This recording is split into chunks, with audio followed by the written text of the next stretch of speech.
Este 21 de agosto ocurrirá uno de los eventos astronómicos más importantes de la historia de América, llamado el eclipse total del Sol.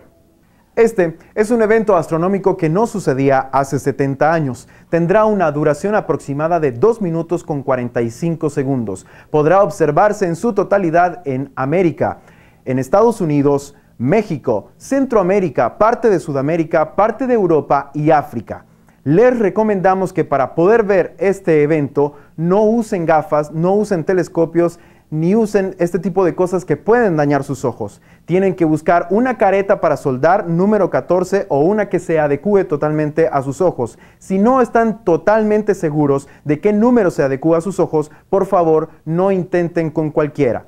Busquen información con algún médico o alguna persona experta. Sean todos bienvenidos a una nueva emisión de su programa Vamos a Descubrir. Siempre queremos recordarles que este es un programa coauspiciado por la Universidad Pedagógica Nacional Francisco Morazán y Televisión Educativa Nacional TEN Canal 10. Nos vamos a nuestra primera sección junto a la licenciada Merly Domínguez, Física Interactiva. Vamos a hablar sobre un tema interesante, el péndulo. Bien, continuamos en su sección Física Interactiva junto a la licenciada Merly Domínguez, a quien le damos la más cordial bienvenida a esta sección. Buenas noches, Lic. Buenas noches, Jorge, y buenas noches nuevamente a todos ustedes. Y gracias por nuevamente sintonizarnos en sus hogares. Bien, este 21 de agosto se va a dar un acontecimiento importante. Se va a dar el eclipse llamado eclipse americano. ¿Cuándo fue la última vez que pasó este fenómeno, licenciada? Fue el 8 de junio de 1918. Entonces, nuevamente lo vamos a poder presenciar, como se mencionó, el 21 de agosto. Así es, así que le invito a la gente para que estemos pendientes para este día, para que todos podamos presenciar este fenómeno que hace muchísimos años no se daba y por fin lo vamos a poder presenciar. Bien, ¿y hay algún tipo de relación con lo que vamos a hablar hoy? Vemos, si ustedes pueden presenciar lo que tenemos aquí, es un péndulo. Sí, bueno, directamente con el eclipse no hay vínculo, por decirlo así, pero nosotros podemos llevar un conteo del tiempo gracias a los relojes, ¿verdad? Así y de hecho el primer reloj basado en el péndulo fue fabricado por Galileo Galilei y fue en 1637. Entonces los péndulos utilizados para los relojes fueron de los más exactos en aquellos tiempos. Obviamente ahora las técnicas son más modernas para llevar un conteo de nuestro tiempo, ¿verdad? Entonces vamos a hablar un poco sobre el péndulo y pues cómo nuevamente las leyes de la física pueden romper esa percepción que nosotros podemos desarrollar en forma errónea con solo ver algunos fenómenos físicos. ¿Podríamos conceptualizar cuando hablamos de péndulo a qué nos referimos? Ok, un péndulo en realidad, bueno, hay una gran variedad de péndulos. En este caso nosotros tenemos un péndulo simple, también es llamado péndulo matemático. Este péndulo en realidad es una masa o una concentración de masa en un punto unido a un hilo o un cable, que en este caso pues lo vamos a considerar, no vamos a considerar la masa la masa que podría tener este cable. Y en el péndulo simple no se considera la masa, únicamente la longitud y la masa concentrada en ese punto. Entonces ese es un péndulo simple y fue el que he utilizado para desarrollar los primeros relojes basados en péndulo. Muy bien, se me viene una relación cuando hablamos de péndulo y yo no sé si lo podríamos relacionar también, licenciada, cuando hablamos de columpios. Bien, tenemos de este lado podríamos tener una persona adulta, ¿verdad? Que una persona adulta es obviamente más pesada que un niño. Sí. Podríamos tener de este lado una persona adulta y de este lado un niño, y podemos lanzarlos quizás a diferente o a la misma distancia. Sí. ¿Recorre el mismo tiempo a la misma velocidad? Ok, la misma velocidad no va a ser, pero va una oscilación, es decir, una ida y un regreso. Si nosotros los lanzamos desde la misma amplitud, como mencionó usted, más o menos la misma distancia, entonces ambos van a recorrer esa distancia en la misma unidad de tiempo. De hecho, a eso nosotros podemos probarlo ahorita con nuestro péndulo. Si yo levanto mi péndulo, ¿verdad?, y lo suelto, ese ir y venir nuevamente al mismo punto le llamamos un ciclo, y el tiempo que se va a tardar en ir y venir le llamamos un periodo, unidad de tiempo en cumplir un ciclo. Entonces, en el caso de la pregunta que usted me hizo, lo que estamos cambiando es la masa, ¿verdad? Porque la persona adulta tiene mayor cantidad de masa que la persona, que el niño, por ejemplo. Entonces, realmente en la ecuación del péndulo, que va a aparecer en una imagen, para, por ejemplo, el periodo no influye la masa, únicamente lo que va a influir es la longitud del péndulo y la gravedad, o sea, la constante gravitatoria de nuestro planeta, 9.8 metros sobre segundo al cuadrado. Entonces, tampoco, en el periodo de un péndulo, tampoco afecta la amplitud, es decir, qué tanto yo puedo abrir el ángulo del péndulo. Si lo abro demasiado o lo abro un poco, entonces eso no va a influir en el periodo. En física lo relacionamos con ángulos pequeños y pues en términos físicos un ángulo pequeño es un ángulo menor de 10 grados. Entonces ahí no va a influir qué tanto yo abro mi amplitud o qué tanto la cierro. Entonces podemos hacer una prueba, no sé si me ayuda usted con su cronómetro, entonces, para que confirmemos eso. Vamos a medir el tiempo junto con lo que vamos a hacer entonces. Para explicar un poquito, lo vamos a dejar ir y al regreso empezamos a contabilizar. Exacto, ¿bien? Entonces vamos a contar 4 oscilaciones, es decir, 4 idas y regreso. Y bueno, vamos a abrir más o menos hasta acá, esta va a ser una amplitud. Recuerde, cuando vaya y regrese, entonces en este nuevo punto vamos a iniciar y partiendo de esta vamos a contar 4 oscilaciones. Perfecto. Y después vamos a abrir un poco menos el ángulo del péndulo y vamos a volver a contar para comparar los tiempos y ver que realmente la amplitud no influye en el periodo. Muy bien. Okay. Vamos a empezar entonces. Ya.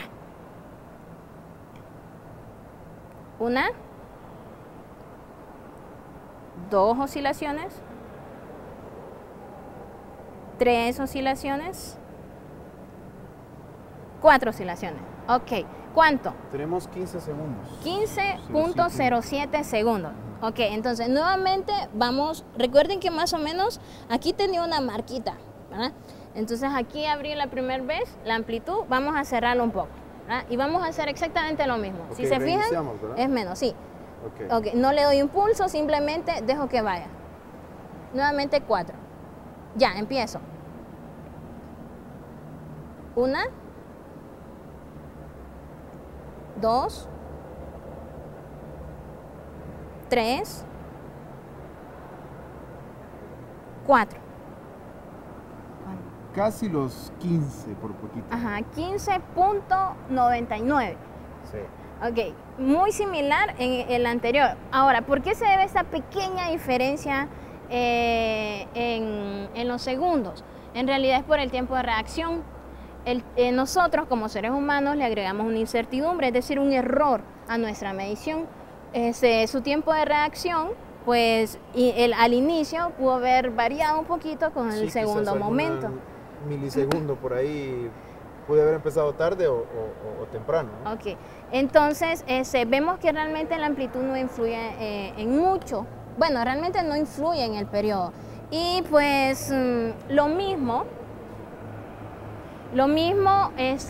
gracias al péndulo, ya que el péndulo simple se rige por el principio del movimiento armónico simple, también podemos decir que la energía se conserva. Cuando hablamos de que la energía se conserva, significa que las dos energías con las que estamos vinculados, energía potencial y energía cinética, ambas energías mecánicas, se conservan, una se convierte en la otra de acuerdo al movimiento y la posición que se encuentra el péndulo. Entonces, por ejemplo, en este punto, la energía que contiene el péndulo es completamente energía potencial. Cuando yo lo suelto, esa energía potencial se convierte en energía cinética en todo el recorrido, ¿verdad? Nuevamente en el punto más alto, donde llega, la energía cinética se convierte en potencial. Todo ese movimiento, hay potencial, muy bien, máximo potencial aquí. En todo el recorrido hay energía cinética. Okay, entonces, como la energía se conserva, el punto más alto que el péndulo va a alcanzar es de donde yo lo suelte. Por ejemplo, aquí, ¿sí? No va a poder alcanzar ninguna otra posición. Si yo lo suelto, va a regresar a este punto. Y bueno, me voy a quedar aquí como para que vean que confío mucho en los principios físicos. Esa pelota no va a alcanzar un punto más alto porque si lo alcanza, golpearía mi rostro. Bien. Ahí está, justamente lo que usted dijo. Llega exactamente desde el punto donde usted lo lanzó. Ajá. Entonces, realmente el péndulo, las dos aplicaciones más importantes en las que se ha utilizado es para la construcción de reloj y también se utiliza para calcular la constante gravitatoria. La constante gravitatoria de nuestro planeta pues varía dependiendo del punto en el que nosotros nos encontremos.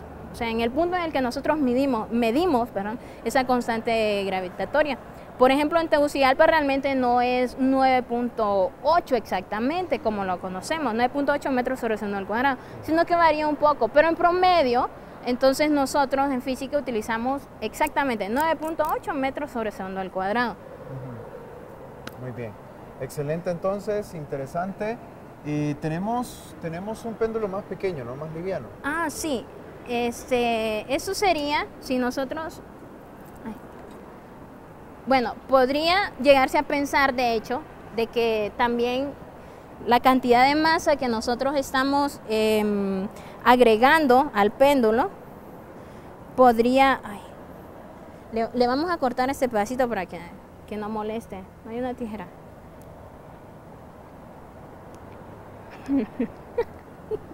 Ahí está. Ok.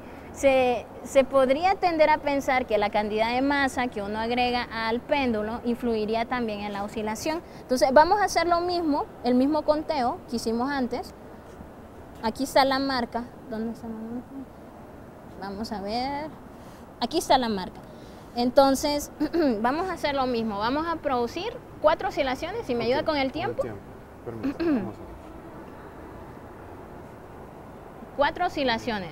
¿Qué pensaría usted? ¿Que este péndulo se va a llevar menos tiempo o más tiempo al hacer 4 oscilaciones? Pienso que por la masa, Ajá. se llevaría menos. Menos tiempo. Ok, que entonces vamos a ver. Vamos a ver. Recuerde, vamos a dejar que vaya y regrese, llegue hasta ¿verdad? acá, Ajá.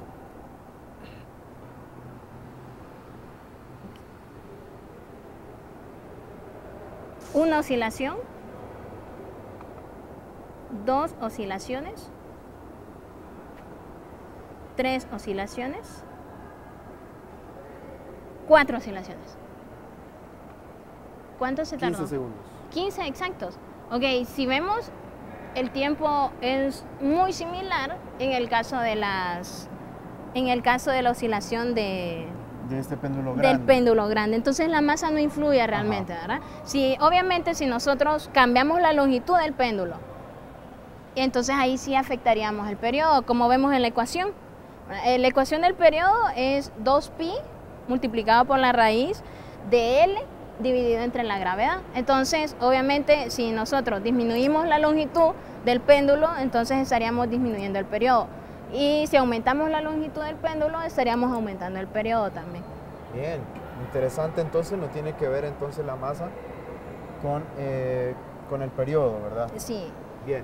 Interesante. Ni la masa ni la amplitud. Ni la masa ni la amplitud. No afecta en lo absoluto. Muy bien, interesante lo que hemos visto hoy entonces. Les agradecemos a ustedes nos esté acompañando también en este segmento y bueno, les invitamos para que sigan disfrutando de Vamos a Descubrir. Gracias, licenciada, por estar con nosotros. Y bueno, nos vamos a ir a una breve pausa comercial. Por favor, no nos cambie, ya regresamos. Hasta luego.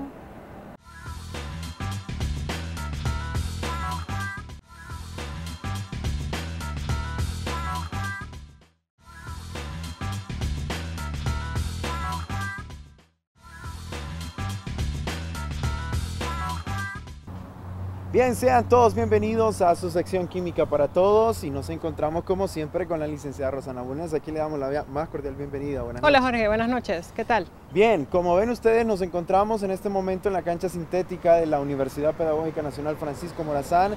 A nuestras espaldas, como pueden observar, está desarrollándose el entrenamiento del equipo de primera división de la Universidad Pedagógica, los Lobos de la UPN, que están en este momento pues recibiendo algún tipo de charla para poder empezar sus entrenamientos. Pero ¿Por qué nos encontramos aquí? ¿Por qué la sección llamada Química para Todos y estamos en una cancha sintética con un balón? ¿Cuál es la razón de todo esto, licenciado? Pues sí, básicamente nosotros si empezamos a ver el concepto de la química y analizamos qué es lo que estudia, el campo de estudio de la química es que la química estudia la materia. Y cuando empezamos a analizar también qué es la materia, entonces pensamos que es todo. Entonces por ahí se ha pensado, ¿no?, que en la cancha deben de funcionar bien los 22 jugadores durante todos los minutos del juego, pero la verdad es que también deberían de competir los materiales. Entonces en la química está involucrada en el avance tecnológico de lo que son los materiales utilizados para el desarrollo de este deporte que nos apasiona tanto a los hondureños como es el fútbol. Así es.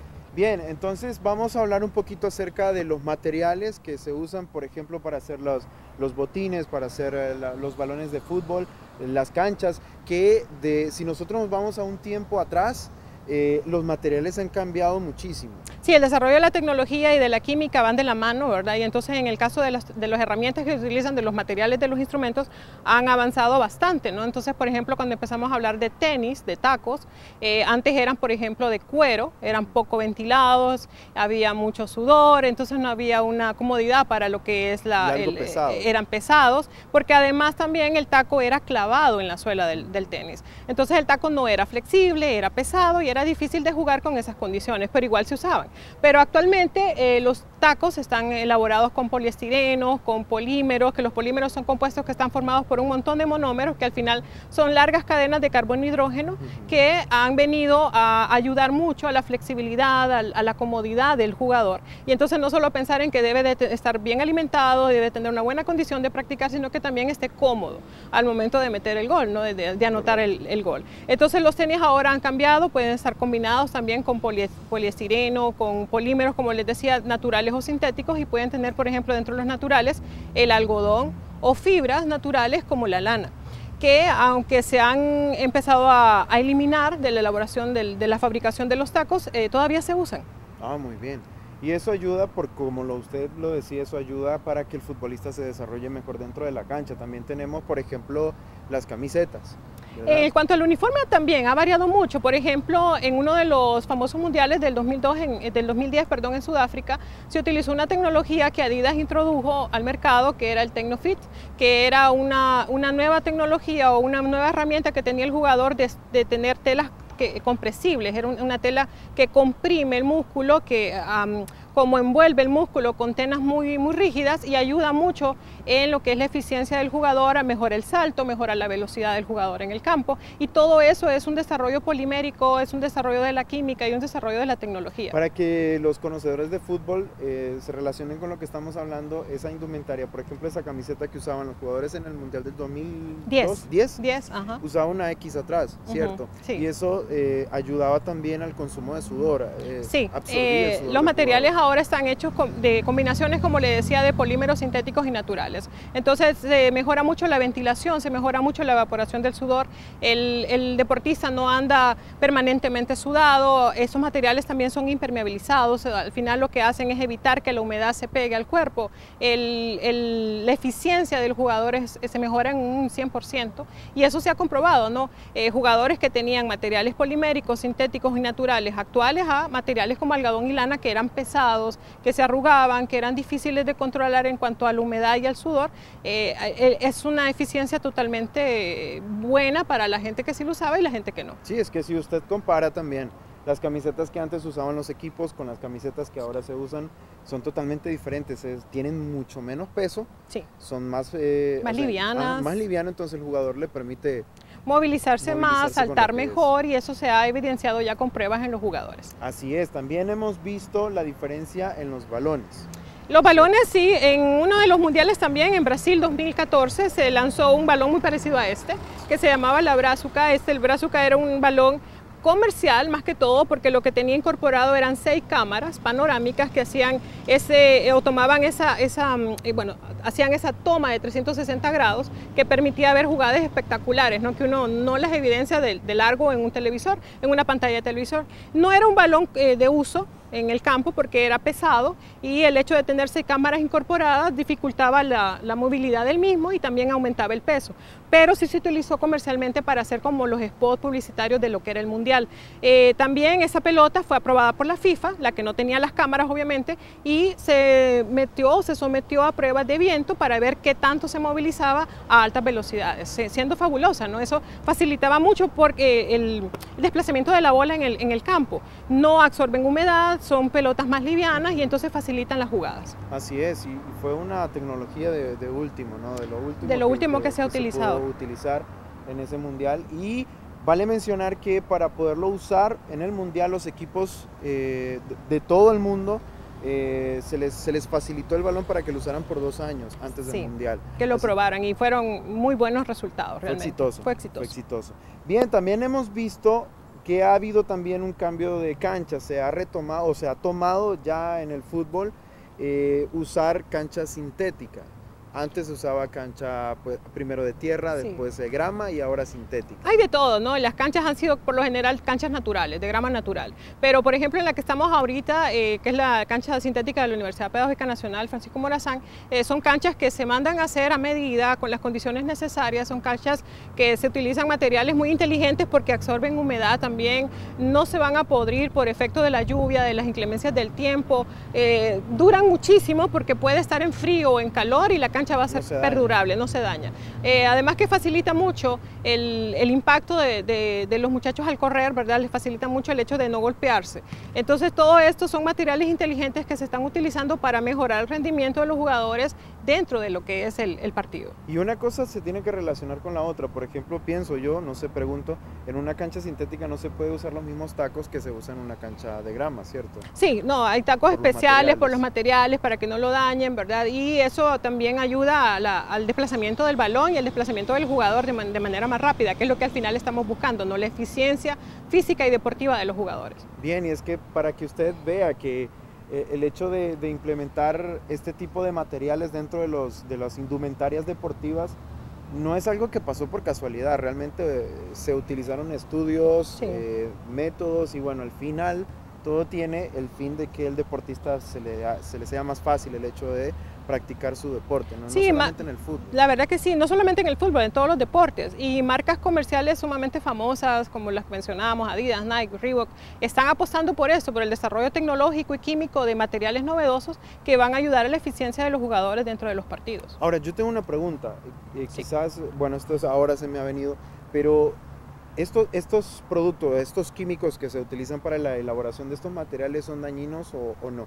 ¿O bueno, de ellos algunos sí son plásticos y sabemos que los plásticos tienden a generar una resistencia a la degradación, duran muchísimo en el ambiente y por ahí tendríamos que buscar materiales un poco más biodegradables, ¿verdad? Como hablábamos la vez pasada en el mismo segmento, pero son materiales que facilitan mucho la efectividad del jugador en el partido y entonces se anda buscando tratar de no contaminar tanto con materiales poliméricos que no sean tan dañinos versus la efectividad del jugador en el campo. La verdad es que sí, algunos son a base de plásticos y podrían llegar a producir algún daño ambiental. Bien, y ojalá se tome esta idea de poder trabajar un poco más para poder guardar nuestro planeta, ¿no? Claro, ya que siempre hay que buscar protección, claro. Igual, a nivel de tecnología, hay países que están más desarrollados que nosotros y obviamente en los mundiales por venir me imagino que van a sacar nuevas tecnologías que van a beneficiar no solamente al jugador en cualquier rubro, en cualquier deporte, sino que también a lo que es el ambiente. Bien. Excelente, entonces desde aquí esta sección la hemos dedicado pues un poquito al deporte. Quizás muchos de ustedes sintieron esa curiosidad de saber, por ejemplo, vamos a hablar de química y por qué están en la cancha, pero bien, ya está explicado del por qué estamos aquí. Siempre tenemos de fondo al equipo de la universidad, los logos de la Universidad Pedagógica que están pues en su sesión de entrenamiento diario. Bien, y hay otro componente importante dentro del deporte también que sería interesante hablarlo, hay una hormona. Bien, que todos no solamente en el deporte se libera, sino en otras partes, pero específicamente hablando del deporte, ¿cómo se llama? El producto la sustancia se llama serotonina, es una sustancia producida por el cuerpo humano y se asocia mucho a los estados de buen ánimo, ¿verdad? A la alegría, a las personas que viven una vida saludable. Entonces está asociada, por ejemplo, a todas las personas que tengan alguna actividad física, en este caso estábamos hablando del fútbol y entonces relacionándolo con un poco de la química, hablaríamos de eso, ¿no? De la hormona conocida como la hormona del placer. Bien, y eso a todos los amantes del fútbol pues ya se familiarizaron con esta hormona, porque cada vez que juegan fútbol pues se suelta, ¿no? Sí, igual juega otro deporte, pero también hay alimentos que aumentan los niveles de serotonina. Ahora la serotonina se libera a nivel cerebral y a nivel gastrointestinal. Se dice que más o menos el 80 al 90% es a nivel gastrointestinal. Entonces una buena dieta, el hidratarnos, el comer frutas, verduras, todo lo que sea verde, el hecho de reír, el hecho de estar sin mucho estrés, aliviaría el estado de ánimo y eso generaría que usted esté liberando serotonina. Entonces el hecho de ser felices libera serotonina. ¿Sería cierto entonces ese famoso dicho que dice a barriga llena, corazón contento? Creo que sí, y ahí creo que tendría mucha serotonina, entonces sí, liberada.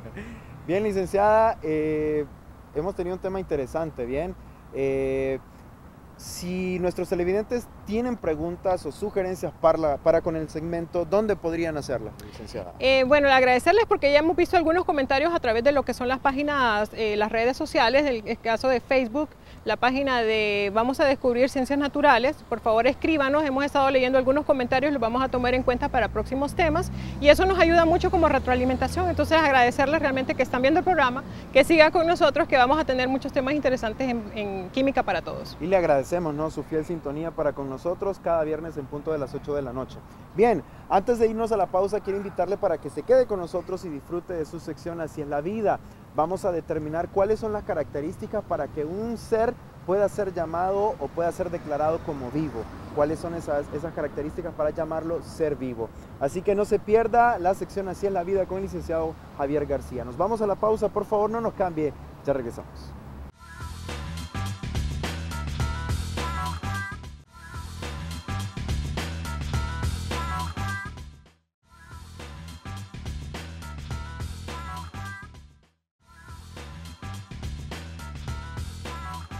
Bien, gracias por continuar con su programa Vamos a Descubrir y sean todos bienvenidos a la sección Así es la vida y siempre en compañía con el ingeniero Javier García. ¿Qué tal, ingeniero? ¿Qué tal? Gracias por estar con nosotros. Gracias a ustedes. Nuevamente. Bien, y estamos bien acompañados, ingeniero, hoy estamos bien acompañados y tenemos a un grupo de segundo grado de chicos del CIE, ¿verdad? Así que bienvenidos. Hola a todos. Digan hola.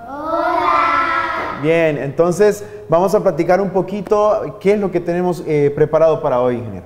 Bueno, vamos a seguir platicando de la vida. Vamos a seguir platicando, la sección se llama Así es la vida. La sección se trata de la biología, que es la ciencia que estudia la vida, ¿verdad? Entonces vamos a respondernos la pregunta de qué es cuando algo está vivo y cuando algo no tiene vida. Entonces vamos a ver todas esas características que son necesarias para decir que algo está vivo y para eso nos van a ayudar todas, ustedes y también vos, ¿verdad? Entonces quiero para eso enseñarles un objeto. Dirán ustedes si es un objeto para que empecemos a platicar si las cosas tienen o no vida. Oh, un conejito. Se llama brownie, para que lo conozcan. Y entonces quisiera empezar a preguntarles, ¿estará vivo brownie? ¿Tiene vida? Sí. Ok, ¿por qué razón? ¿Por qué creen que está vivo?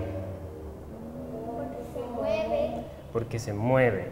Bueno, entonces le vamos a presentar a otro objeto, a otro material, y es el pino o carpa.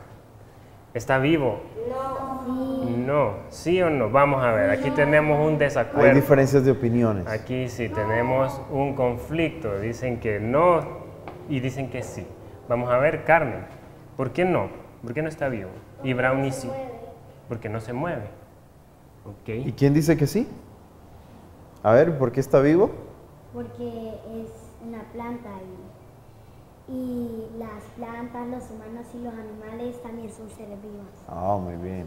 Ok, yo miré unas manitos levantadas hace rato, entonces vamos a ver qué opiniones tenemos aparte de las que ya nos dieron sus compañeras. ¿Alguien más tiene algo nuevo que quieran comentar? ¿Alguien que no esté de acuerdo con lo que han dicho? El árbol no se mueve, pero igual es un ser vivo. Ok, y entonces cuando dijimos que Brownie es animal porque se mueve, ¿qué pasa ahí? Si nos están comentando que también hay cosas que están vivas y no se mueven. Entonces, ¿por qué Brownie está vivo? Vamos a ver, ¿por qué creen ustedes que el conejo está vivo? Porque respira. Porque respira. ¿Y las plantas? ¿Será que respiran o no respiran? Sí, por las hojas. Entonces, por las hojas, entonces, sí, como podemos notar, la vida es algo muy complejo, es algo muy hermoso, ¿verdad? Por supuesto, la vida es lo más bonito del mundo, pero es algo muy complejo, que no podemos decir que por una sola característica tenemos vida, sino que es algo que depende de muchas cosas que vamos a revisar ahorita en un juego que vamos a hacer con ustedes en la otra mesa. Así que vamos a dejar descansar a Brownie un ratito y a Pinus o Carpa, y vamos a mudarnos un ratito a la mesa que tenemos al fondo. Y nosotros ya vamos a llegar con ustedes. Bien, chicos, entonces nos vamos a ir en orden para la mesa que está allá. Vamos a irnos en orden, vamos, para poder seguir allá, ¿verdad? Con la actividad que vamos a tener en la siguiente mesa. Vamos a ponernos 3 en aquel lado y 4 en este, ¿verdad? Bien. Y entonces podemos ver cómo entre las características que suelen siempre ser más frecuentes cuando pensamos en la vida es el movimiento. Así es, porque es la pregunta que le hicimos a uno de los niños y dijeron que como no se movía, entonces no tenía vida. Y es interesante porque mucha gente piensa casi lo mismo, ¿no?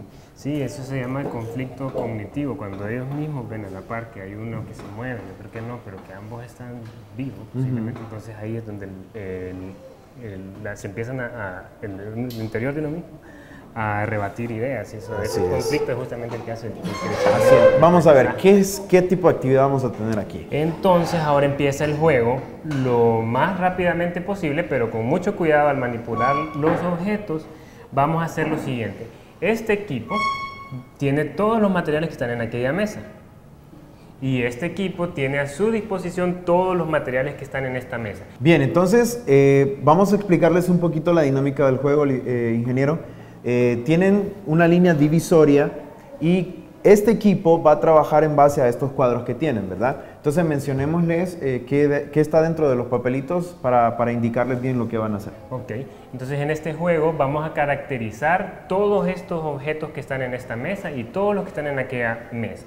Entonces, ¿en qué consisten las instrucciones? Lo que vamos a hacer es que esta mitad de la mesa es de ustedes, esta mitad de la mesa es de ustedes. Cuando Jorge les indique, ustedes van a pasar a la mesita que cada equipo tiene asignada, aquella es la de ustedes, esta es la de ustedes, y van a tomar los materiales y los van a colocar según su categoría. El objeto puede estar muerto, puede estar vivo, como dice el primer cuadro, o puede ser inerte, o sea que nunca tuvo vida, ni la va a tener. Entonces vamos a dejar cada cuadrito para cada tipo de estos objetos, ¿sí? Y vamos a ver qué equipo lo hace mejor. ¿Listos? Bien, vamos a ver, voy a contar 3, 2, 1, en cuenta regresiva. Vamos a ver pues, 3, 2, 1, vamos. Tienen que buscar un objeto que esté muerto, y pónganse de acuerdo, inerte que vean si están y claras. vivo. Pueden irlo llevando y después quitarlo, ponerlo. Háganlo despacio, analícenlo bien, dónde va ubicado cada objeto, ¿bien? Vamos. Y aunque las cosas se parezcan a la del otro equipo, No ustedes importa. tienen su propia versión. Ustedes van a tomar sus propias decisiones. Vean muy de cerca las cosas que están llevando a cada recuadro.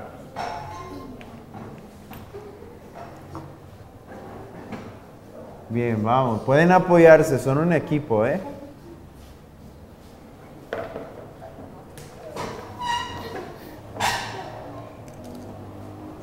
Bien, vamos a ver.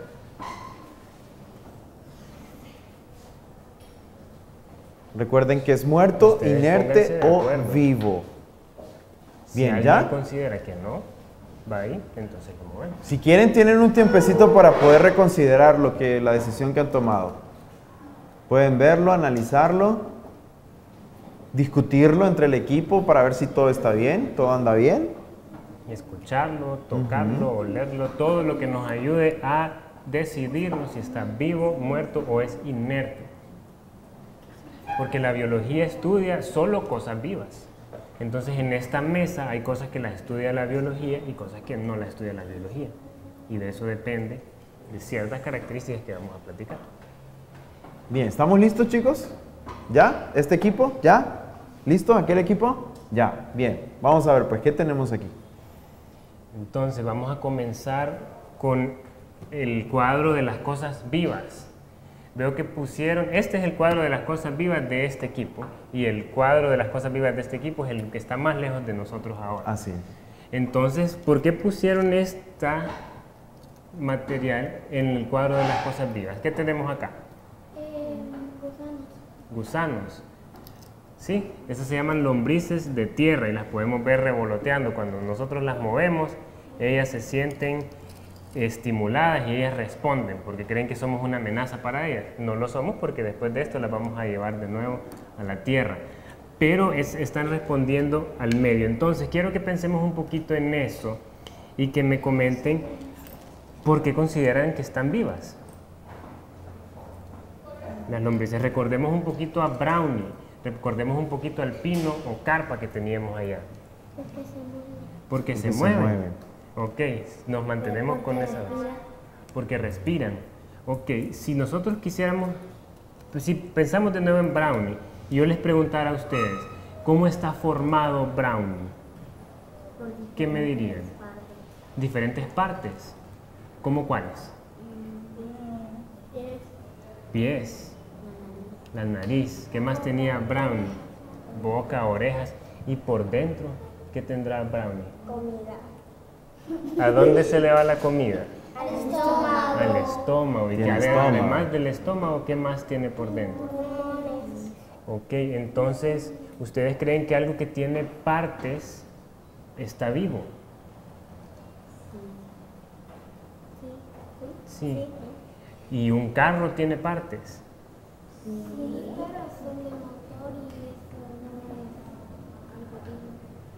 No es algo vivo, son de motor. Ella dice entonces, que son de motor y que no es algo vivo, ¿verdad? Porque si no se escuchó. excelente, entonces no porque tenga partes quiere decir que está vivo, pero si esas partes están vivas, ¿sí?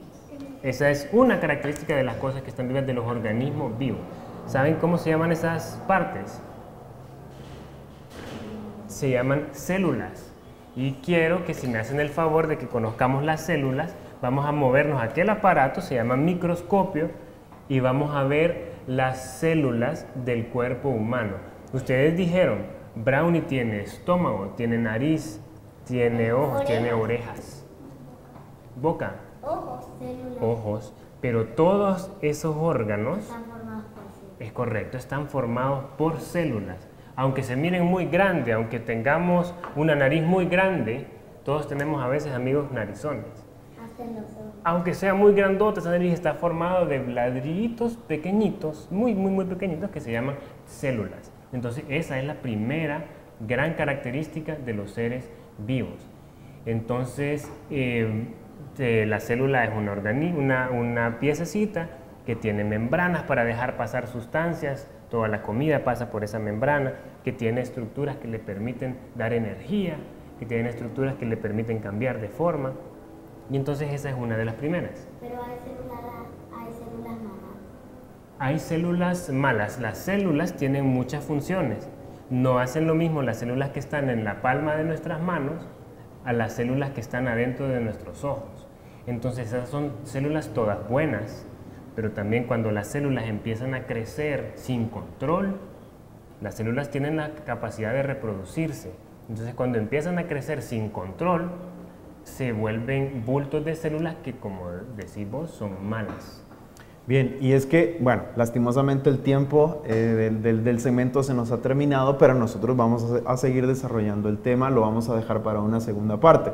Está interesante todo lo que estamos viendo, ingeniero, pero vamos a darle seguimiento a esto. Bien, yo no sé si nuestros televidentes han escuchado sobre los eclipses lunares y solares. Vamos a hablar un poquito sobre esto en Mito o Ciencia, así que si ustedes también han escuchado sobre los hombres lobos, también vamos a descubrir un poquito sobre este tema.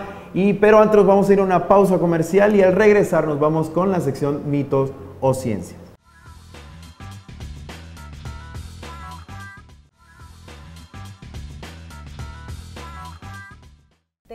pues cree que son acertados. Te voy a empezar hablando con lo que es el satélite nuestro, de nuestra Tierra, que es la Luna. Y dos mitos que encierran de lo que es, pues, de nuestro satélite.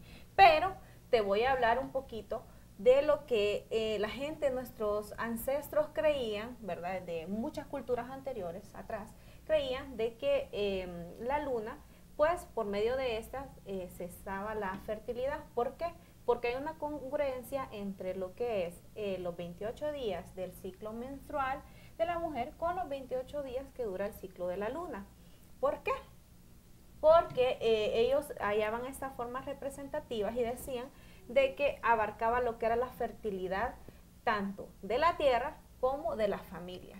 ¿Te acuerdas? De que entre más hijos tenían era mejor. Exactamente. Pero por eso ellos tomaban de que la luna era una deidad para ellos, viéndolo desde ese punto de vista, pero también encerraban otros aspectos, y de ese es el mito que les voy a hablar. El mito es, ¿verdad?, de que las conversiones de entre cuando hay luna llena y que se convierte un hombre o un canino a un hombre lobo, etcétera. No sé si tú te recuerdas de estos mitos. Sí, se daban y se escuchan todavía bastante esa parte en el que cuando hay luna llena hay un montón de hombres que se convierten en lobo. Bueno, realmente ahora en nuestro tiempo pues ya eso se está quedando atrás y ya muchas personas no hablan de esto, pero lo que sí todavía se escucha es de que cuando hay luna llena los perros, ¿verdad?, aúllan bastante más que en los otros días normales. Pero, ¿qué dice la ciencia acerca de esto? ¿Qué tendrá que ver la luna? Fíjate que la ciencia nos dice que la luna, ¿verdad?, no tiene nada que ver con lo que es estos aullidos de los cánidos. ¿Por qué? Porque ellos simple y sencillamente su manera de comunicación es el aullido. Entonces ellos lo hacen ya sea para una forma de cuando están en celo o una comunicación entre ellos, llamar la atención, o etcétera, ¿verdad? Pero en realidad lo que sucede cuando está la luna llena es que hay mayor luminosidad en la noche, entonces por eso a ellos se tienden más a querer estar aullando. Ahora entiendo, Fabi. La realidad es que ese mito se encierra más porque es de noche, ¿verdad? Exacto. Por la luz de la luna. Wow, Fabi. Bueno, pues déjame contarte, ya que estamos hablando de la luna, hay un dios que en tiempos antiguos se conocía como Dios, ¿verdad? Hoy por hoy es el que conocemos como el sol. Exactamente, el sol. Pero el sol, Fabi, se cuenta, ¿verdad?, cuenta la leyenda de que era un dios antiguo que se sacrificó y que hoy por hoy es el que alumbra por el día, ya que estabas contándonos acerca de la luna, ¿verdad? Pero cuenta el mito, ¿verdad?, de que se supone que entre mayor seamos, más nos va a afectar los rayos del sol. Recordemos que los rayos del sol son rayos UV. Los rayos UV, la ciencia lo que nos explica es que no nos va a afectar según la edad. Recordemos que nuestro órgano protector es nuestra piel. Y no importa ya sea un bebé, una persona de la tercera edad o un joven, siempre se va a ver afectado de la misma manera. Siempre y cuando se exponga demasiado tiempo, ¿verdad?, a los rayos del sol. Ah, ok. Entonces no hay diferencia si sea un niño de 5 años, una persona de 15 o una persona de 50, 60 años, es la misma radiación que recibimos, ¿verdad? Exactamente. Bueno, con tiempo, si nos vamos a tiempos atrás, recordemos que era menor, pero hoy, por la gran tasa de contaminación que tenemos, los rayos ya entran directamente, ¿verdad? Y entonces ahora es cuando más cuidado debemos de tener al momento de estar expuestos a los rayos del sol. Ah, y fíjate que hablando un poquito de esto, Helen, se me viene a la mente cuando hablas de protección y eso, belleza femenina.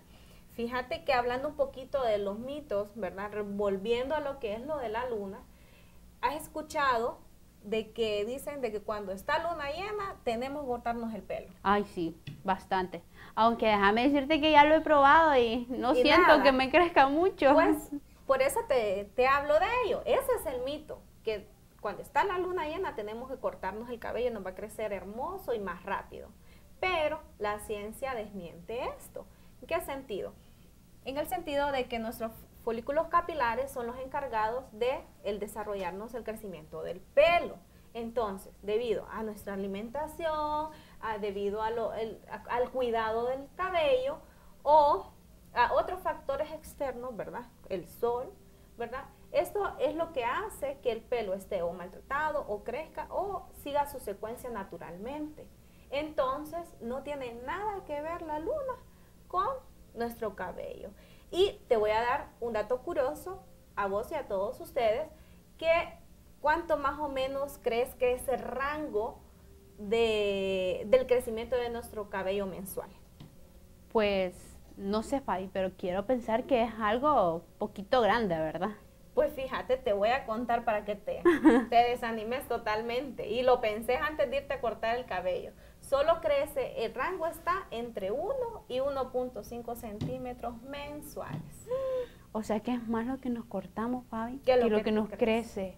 Wow. Qué triste, ¿verdad? Qué triste, de verdad. Bueno, pero ya que estamos hablando un poquito de los cuidados personales que debemos tener, ¿verdad? Fabi, ¿alguna vez has ido a la playa o has salido con la universidad, alguna actividad? Claro que sí. Y cuando, volviendo, ¿verdad?, al sol, cuando estás expuesta, ¿qué es lo primero que se te viene a la mente cuando miras el sol, los rayos y...? Claro que lo que se me viene a la mente es el cuidado de mi piel. Exactamente. Recordemos, ¿verdad?, como les decía anteriormente, que nuestra piel es nuestro órgano más grande y es el que nos cuida, ¿verdad?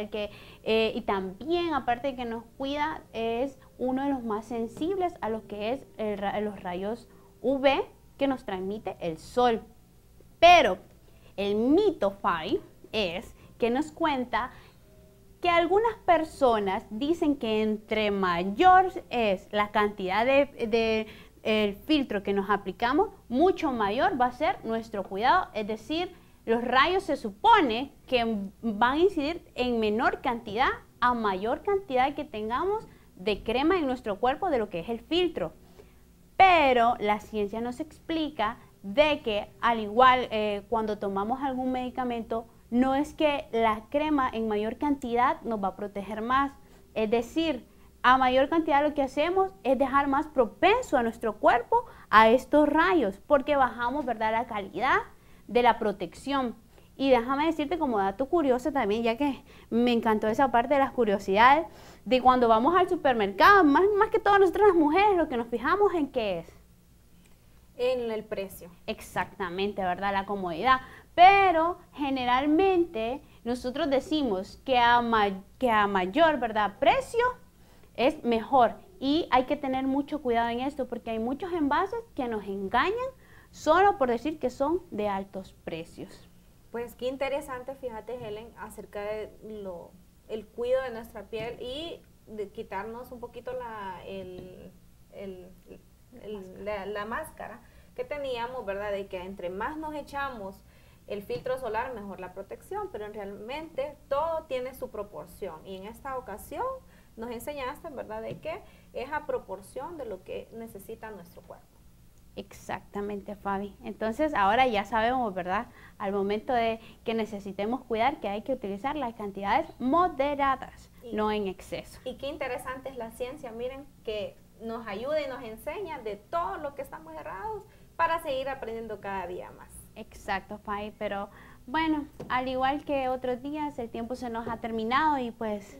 Qué lástima, pero los esperamos siempre en sintonía, ¿verdad?, para que sigamos aprendiendo de todo lo que nos habla, pues, la ciencia y de lo que nos sigue enseñando. Exactamente, Fabi. Bueno, esto ha sido todo por hoy. Hasta la próxima.